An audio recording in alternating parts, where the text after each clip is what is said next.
muna sa ating mga kapatid. Opo, magandang gabi po, Ate Rem. Facebook, tsaka YouTube.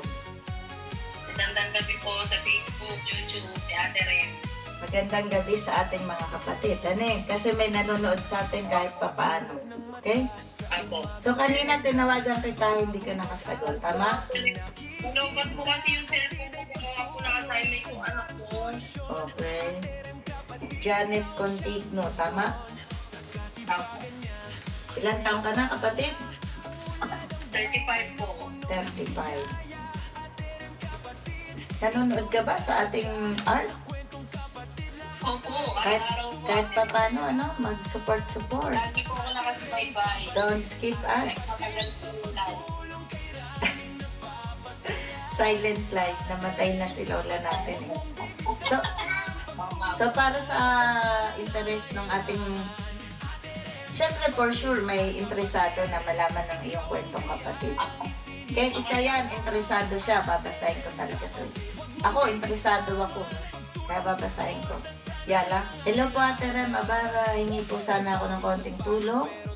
Hindi po nakakabiyahe ang asawa ko sa mahal ng gas. Minsan po naghahabal lang po siya para may pangkain kami. Nagbabaka sakali na makakuha ng pasahero. Sana po Ate Rem, matulungan niyo kami. Makabili kami ng bigatas. Makapag-grocery. Para sa mga anak ko. Ayan. 3 po ang aking anak. Yung bunso po pinadedede pa sa bote. Sana po Ate Rem, matulungan niyo kami. Napakalaking tulong po ito sa amin. Maraming salamat po Ate Rem. God bless you po. Gusto ko din po sana ibalik yung nagsara ko pong burgeran at siomay para makuha po ang pambaon-baon ng aking mga anak. Sana po mapansin nyo Ate Rem at Sir J. Pak, sabi niya ganyan. So yan ang kwentong kapatid ng ating kapatid na Janet Contigno. Matanong ko lang, magkano ba yung burgeran na yan? Dati ka nagtitinda ng burger? Mahal po kasi ang gas po eh. Yung po ang ilang na yung tangke. So, pupokus tayo dito sa grocery man lamang. Di man natin masolve yan. Ikaw nga, di mo masagot. Tama? Opo. Yala.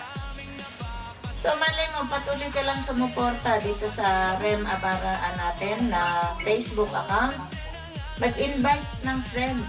Friend invites. Mo 3, tama? Opo. 3,000. 3,000. Bibigyan kitang 3,000.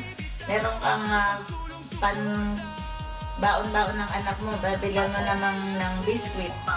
3,000 yan para sa kanila. Batiin mo ulit ang ating buting sponsor, J-Pack. Happy birthday po, Sir J. Pak. Maraming salamat po sa tulong nyo. Kay Ate Rem din po. God bless you po. Amen. Magpa-subscribe at follow. Teka lang Sa inyo. Hihintayin mo yung aking message upang ibigay mo sa akin ang iyong Gcash details. Ako, Ate Rem. Dahil padadala ko na yung iyong 3,000 gaya ng aking pinangako. At nawa, pag nakapamili ka ng grocery na yan, gawa ka ng maikling short video, no? O, sige na, hindi ko nakahabain at magandang gabi sa inyong lahat dyan. Okay? Salamat, Ate Rem. Salamat po, Ate Rem. Salamat din sa inyo, Yala. Hindi na sayang, ano lang meron ngayon. Opo. Opo. Congratulations! At least ngayong gabi, paldo ka, di ba? Opo, Ate Rem.